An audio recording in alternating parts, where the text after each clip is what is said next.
भगवत गीता हिंदी अध्याय 8।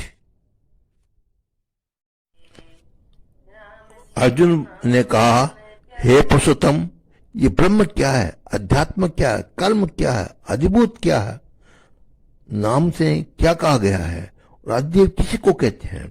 हे मधुसूदन, यहाँ अधियज्ञ कौन है और वह इस शरीर में कैसे है, तथा युक्त चित्त वाले पुरुष द्वारा अंत समय में आप किस प्रकार जानने में आते हैं। श्री भगवान ने कहा, परम अक्षर ब्रह्म है, अपना स्वरूप अर्थात जीवात्मा अध्यात्म नाम से कहा जाता है। तब भूतों के भाव को उत्पन्न करने वाला जो त्याग है वह कर्म नाम से कहा गया है। उत्पत्ति विनाश धर्म वाले सब पदार्थ अधिभूत है। हृदय में पुरुष अधिदेव है और हे देहधारियों में श्रेष्ठ अर्जुन, इस शरीर में मैं वासुदेव ही अंतर्यामी रूप से अधियज्ञ हूं। जो पुरुष अंतकाल में भी मुझको ही स्मरण करता है वह शरीर को त्याग कर जाता है, वह मेरे साक्षात स्वरूप को प्राप्त होता है, इसमें कुछ भी संशय नहीं है।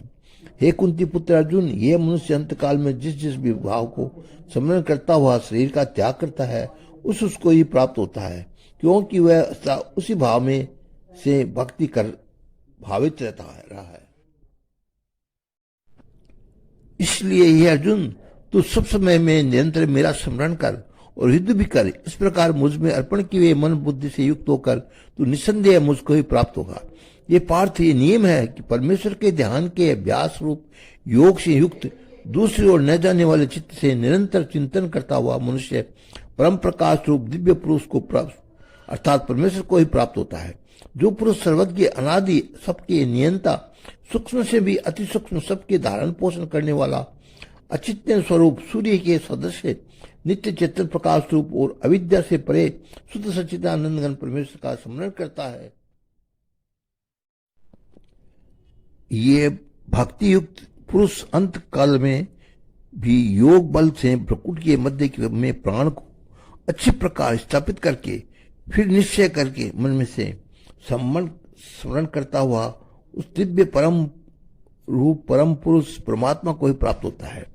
वेद के जानने वाले विद्वान जिस सच्चिदानंद घन रूप परम पद के अधिकारी वर्ग कहते हैं, आसक्ति रहित यत्नशील सन्यासी महात्मा जन जिसमें प्रवेश करते हैं और जिस परम पद को चाहने वाले ब्राह्मण ब्रह्मचारी लोग ब्रह्मचर्य का आचरण करते हैं, उस परम पद को मैं तेरे लिए संक्षेप में कहूंगा। सब इंद्रियों के द्वारों को रोककर सब मन को हास्य में स्थिर करके फिर उस जीते हुए मन के द्वारा प्राण को मस्तक में स्थापित करके परमात्मा संबंधी लोग धारण में स्थित होकर जो पुरुष ओम इस एक अक्षर रूप ब्रह्म को उच्चारण करता है वह और उसके अर्थ स्वरूप मुझ निर्गुण ब्रह्म का चिंतन करता हुआ शरीर को त्याग करता है, वह पुरुष परम गति को प्राप्त होता है। यह अर्जुन, जो पुरुष मुझ में अनंतीय चित्त होकर सदा ही निरंतर मुझ पुरुषोत्तम को स्मरण करता है, उस नित्य निरंतर मुझ में युक्त हुए योगी के लिए मैं सुलभ हूं, अर्थात उसे सहज ही प्राप्त हो जाता हूं। परम सिद्धि को प्राप्त महात्मा जन मुझको प्राप्त होकर दुखों के घर एवं क्षण ब्रह्म जन्म पुनर्जन्म को नहीं प्राप्त होते। यह अर्जुन, ब्रह्मलोक पर्यंत सब लोग पुनर्वार्थी है, परंतु हे कुंती पुत्र, मुझको प्राप्त होकर पुनर्जन्म नहीं होता, क्योंकि मैं कालातीत हूं और ये सब ब्रह्मादि के लोग काल के द्वारा सीमित होने से अनित्य है। ब्रह्मा का जो एक दिन है उसको 1000 चतुर्युगी की अवधि वाला है और रात्रि को भी 1000 चतुर्युगी की अवधि वाली। जो पुरुष तत्व से जानते हैं वे होगी जन काल के तत्व को जानने वाले हैं। संपूर्ण चराचर भूत गण ब्रह्मा के दिन में के प्रवेश काल में अव्यक्त से अर्थात ब्रह्मा के सूक्ष्म शरीर से उत्पन्न होते हैं और ब्रह्मा की रात्रि के प्रवेश काल में उस अव्यक्त नामक ब्रह्मा के सूक्ष्म शरीर में ही लीन हो जाते हैं। हे पार्थ, यही भूत समुदाय उत्पन्न होकर प्रकृति के वश में हुआ रात्रि के प्रवेश काल में लीन होता है और दिन के प्रवेश काल में फिर उत्पन्न होता है। उस अव्यक्त से भी अति परे दूसरा अर्थात विलक्षण जो सनातन अव्यक्त भाव है वह परम दिव्य पुरुष सब भूतों के नष्ट होने पर भी नष्ट नहीं होता।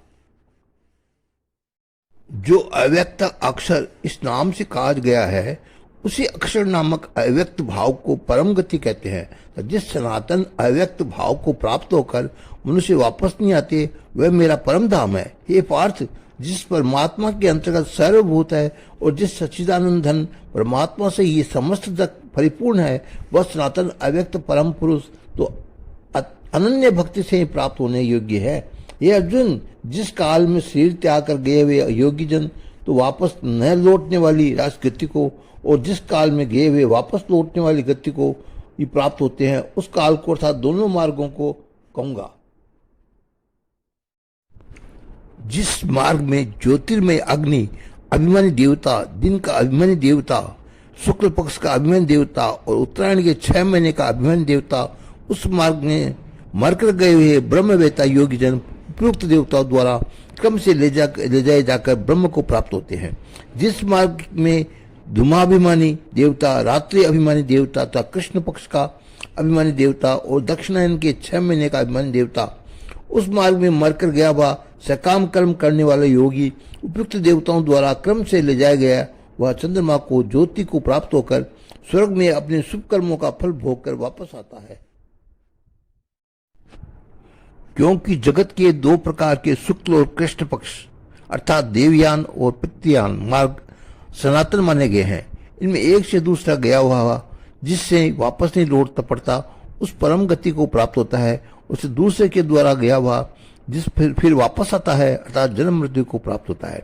ये पार्थ, इस प्रकार इन दोनों मार्गों को तत्व से जानकर कोई भी योगी मोहित नहीं होता।